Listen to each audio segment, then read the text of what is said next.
చూడొచ్చు. ముఖ్యంగా ఈ వాటర్ అంతా వచ్చేస్తున్నప్పుడు ఈ బాటిల్స్ కానీ, బీర్ బాటిల్స్ కానీ, చెత్త కానీ, చెదారం కానీ మొత్తం మున్సిపాలిటీ చెత్త అంతా ఇక్కడికి వచ్చి చేరుకుంది. ఇక్కడ కన్నం ఉంటది. ఈ వాటర్ అంతా వెళ్ళడానికి దీని కింద నుంచి వెళ్ళాలండి.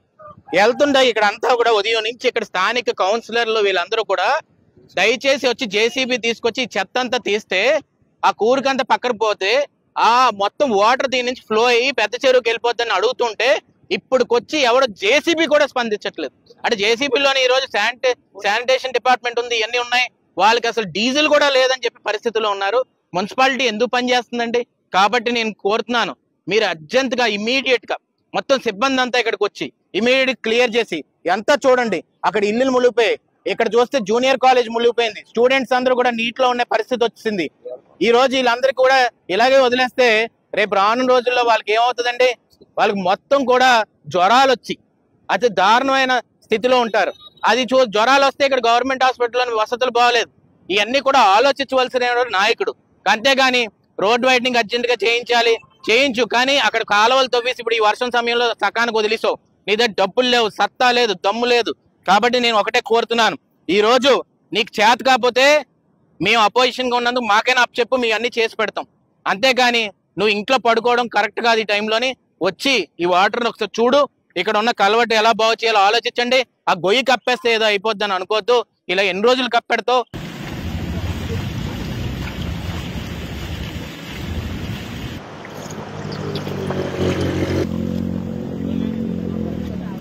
ఇదేమో ఒక ఎయిర్ లో నించున్నట్టు. ఇది మెయిన్ రోడ్ ఎంత మంచి పెద్ద మెయిన్ రోడ్ అంటే నర్సీపట్నం నుంచి కేడీపేట వెళ్తున్నప్పుడు మనకి ప్రధాన రహదారి ఇది. అడవిలోంచి వెళ్తున్నా ఏం వెళ్తున్నా కానీ ప్రజలందరూ కూడా ఉదయం ట్రాఫిక్ జామ్ ఎందుకు అవుతుందని నేను వచ్చి చూస్తే ఈ రోజు ఏంటి ఇల్లులు మునిగిపోయి అత్యంత దారుణంగా ఎందుకు ఉందో నేను చెప్తాను. ఎప్పటి నుంచో కూడా ఎన్ని ప్రభుత్వాలు వచ్చినా కానీ, తెలుగుదేశం ప్రభుత్వంలోని కానీ ఎప్పుడు కానీ ఎంత పెద్ద వర్షం పడినా కానీ నర్సీపట్నంలోని ఈ దుస్థితి అయితే లేదు. కానీ ఈ రోజు ఈ దుస్థితి ఎందుకు వచ్చిందంటే, ఇంత ముందు ఒక పకడ్బందీగా ఒక కల్వర్ట్ ఉండేది ఇక్కడ. ఆ కల్వర్ట్ కింద ఎంత నీరు వచ్చినా కానీ ఆ కల్వర్ట్ కింద స్ట్రాంగ్ గా ఉండడం వల్ల ఆ కింద కల్వర్ట్ కింద నుంచి వెళ్ళిపోయి పెద్ద చెరువులోకి వెళ్ళిపోయేది. కానీ ఇప్పుడు ఏమైందంటే ఆ కల్వర్ట్ మధ్యలోని ఎక్కడైతే ఈ గొయ్యి పడిందో రోడ్డు మధ్యలోని, ఆ గొయ్యి పడిన దగ్గర ఎంతో మంది వెళ్ళి ఫిర్యాదులు చేశారు, స్పందనలో పెట్టారు, ప్రతి దగ్గర పెట్టినా కానీ ఏమాత్రం కూడా పట్టించుకోకుండా ఏం చేశారంటే అక్కడ జగనన్న గొయ్య, జగనన్న ఇదని చెప్పేసి అందరూ కూడా ఏదో అంటున్నారు, మౌత్ టాక్ స్ప్రెడ్ అవుతుందని చెప్పేసి ఎవరైతే వాట్సాప్ లో పెట్టినా ఫోటోలు పెట్టినా ఇదే పోలీసులు ఆ వ్యక్తులను అరెస్ట్ చేస్తారు. ఈ రోజు ఎందుకు వాళ్ళందరూ పెట్టారంటే ఈ ఎమ్మెల్యే నిద్రపోతున్నాడు గణేష్ అనే వ్యక్తి, వాడేమో వెళ్ళి ఎక్కడో ఇడ్లీలు సాంబార్లు తింటూ కూర్చున్నాడు. వచ్చి రోడ్డు మీదకి వచ్చి కనీసం ఈ కన్నాను చూడు బాబు, ఈ జగనన్న కన్నాను చూస్తే కనీసం నీకు ఒక ఇదొచ్చి అవగాహన వచ్చి దాన్ని సరి చేస్తాడని చెప్పి మనం కోరుకుంటే తనేం చేశాడంటే డబ్బులు లేక ఏం చేయాలో అర్థం కాక, ఇరిగేషన్ అధికారులకు చెప్పలేక, R&B వాళ్ళకి చెప్పలేక, రివ్యూ పెట్టలేక చాతగాని దద్దం లాగా వచ్చి ఏదో దాని మీద ఇలా మూసేసినట్టు ఒక చిన్న సిమెంట్ వేసి మూసేశారు. ఈ రోజు పెద్ద వర్షం వచ్చేసరికి ఏమైందండి, ఈ రోజు పరిస్థితి ఏంటంటే అంత దారుణం అయిపోయిందంటే మొత్తం నీరంతా కూడా ఇళ్ళన్నీ మునిగిపోయి, ఇక్కడ ఉన్న చిన్న చిన్న పొలాలు ఉంటాయి, ఆ రైతులు కూడా ఎంత ఇబ్బంది అయ్యి ట్రాఫిక్ మొత్తం జామ్ అయిపోయి ఇంత దారుణంగా తయారైంది. నేను ఇప్పటికన్నా నేను ఏం చెప్తున్నానంటే, నువ్వు నర్సీపట్నాన్ని చిందావందరం చేసేసావు, నాశనం చేసేసావు. ఇప్పుడు రోడ్డు వైడనింగ్ అని చెప్పి ప్లాన్డ్ గా లేవు. ఇంత పెద్ద వర్షం వచ్చింది, ఇప్పుడు అక్కడ రోడ్లు కూడా మొత్తం కూడా చెత్త అంతా బయటకు వచ్చింది. ఇక్కడ పాములు, జెర్లు, తేళ్లు అన్ని కూడా వెళ్ళి ఇంట్లోకి వెళ్ళి కూర్చుంటున్నాయి. కాబట్టి నువ్వు ఇప్పటికైనా కళ్ళు తెరుచుకో. పోలీసులు పెట్టి అరెస్టులు చేయించడం కాదు దీని గురించి మాట్లాడిన వాళ్ళని. ఈ రోజు వచ్చి అక్కడ నీట్ గా పకడ్బందీగా కలవట్టు కట్టించి దాన్ని ఇమీడియట్ గా కూడా పనులు మొదలు పెట్టకపోతే రేపు నర్సీపట్నం ఎప్పుడు ములుగుపోతుంది. ముందు ఈ కలవట్టు బాగు చేయాలి, ఎమ్మెల్యే బాగు చేసి ముందు అసలు రివ్యూకి మీటింగ్ ఇక్కడ రావాలి, మొత్తం డిపార్ట్మెంట్లను పిలిపించాలి. అదే అయ్యన్న పాత్ర గారిది పార్టీకి రోడ్డు మీదకి వచ్చి డిపార్ట్మెంట్లన్నీ పిలిపించి ఏం చేస్తున్నారని చెప్పి వాళ్ళని అడిగి రివ్యూ చేసేవారు. కానీ ఈ మాత్రం కూడా పట్టించుకోకుండా ఈ రోజు వెళ్ళి కూర్చొని ఎక్కడో నిద్రపోతున్నాడు. కాబట్టి నేను దయచేసి వీడియో ద్వారా నేను కోరుతుంది ఏంటంటే ఇమీడియట్ గా ఈ కలవట్ని నువ్వు ఏం చేస్తావో నాకు తెలియదు.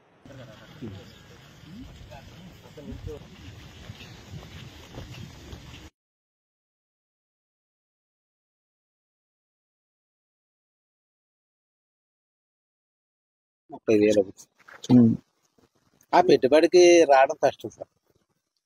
రైతుకి మిగిలేదు ఏమండదు, కాకపోతే మన భూమిలో పండించుకొని తింటున్నాం అంతవరకు. అమ్మడానికంటే పెట్టిన పెట్టుబడి అయితే రాదు సార్. ఇప్పుడు ప్రభుత్వం దగ్గర నుంచి మేము నష్టపరిహారం కింద 30,000 అడుగుతున్నాం, కానీ అసలు యాక్చువల్గా రైతుకు ఎంత నష్టపరిహారం ఉంటే ఈరోజు మీరందరూ కూడా సేఫ్గా ఉండేది? సేఫ్గా ఉండాలంటే 40,000 ఇస్తే కానీ సేఫ్ అవ్వదు సార్.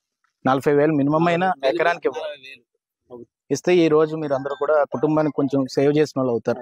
సుమారుగా ఈ జీకొత్తూరు ప్రాంతంలోనే మనం చూసుకుంటే సుమారుగా 300 ఎకరాల పైన వరేశారండి.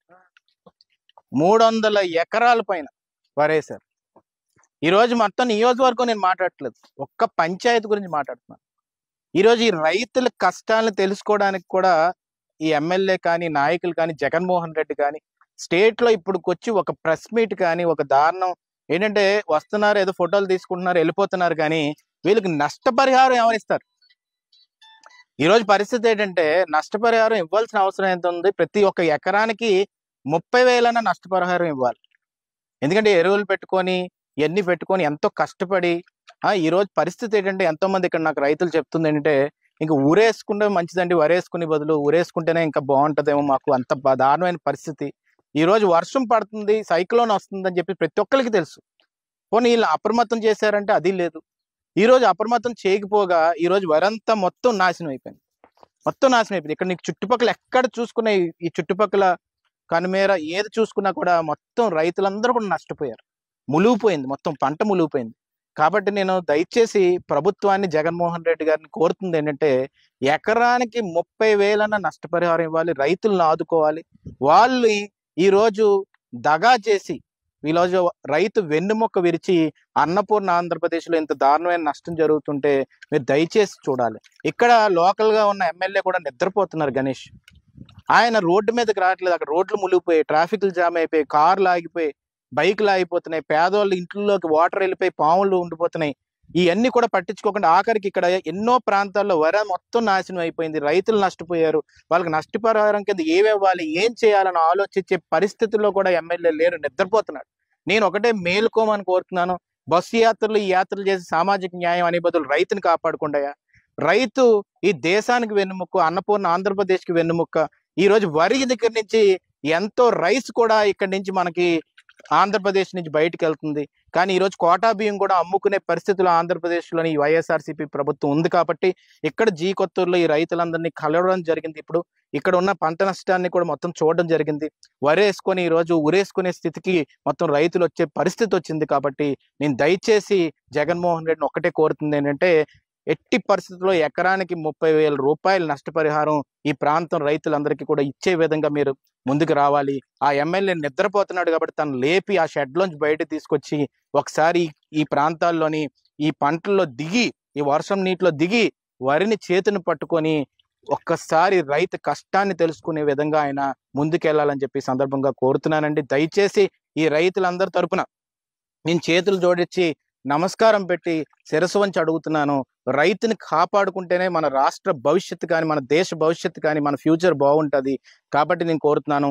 అలాగే నేను యువకులందరినీ కూడా కోరుతున్నాను, మీరు ఇంట్లో ఉండి అక్కడ మునిగిపోతున్న ఏదైనా కాదు, బయటకు రావాలి, సహాయ చర్యలకి ముందుకు రావాలి. ఈ రైతుల కష్టాలను కూడా బయటకు మనం చూపెట్టాలి సోషల్ మీడియా ద్వారా. మనం వీ షుడ్ స్టాండ్ విత్ ఫార్మర్సే మనకి ఈరోజు బ్యాక్ బోన్. కాబట్టి ఫార్మర్స్ అందరికీ కూడా మనం బ్యాక్ బోన్ గా నిలవడానికి యువకులందరూ కూడా రోడ్డు మీదకి వచ్చి వీడియోస్ అన్ని బయటకు పెడితేనే, ఇది ప్రచారం జరిగితేనే ఆ జగన్మోహన్ రెడ్డి ఆ ప్యాలెస్ లోంచి బయటకు అడుగు పెట్టి రైతులను కాపాడుతాడు, నష్టపరిహారం ఇస్తారని చెప్పి ఈ సందర్భంగా కోరుతున్నాను. Thank you.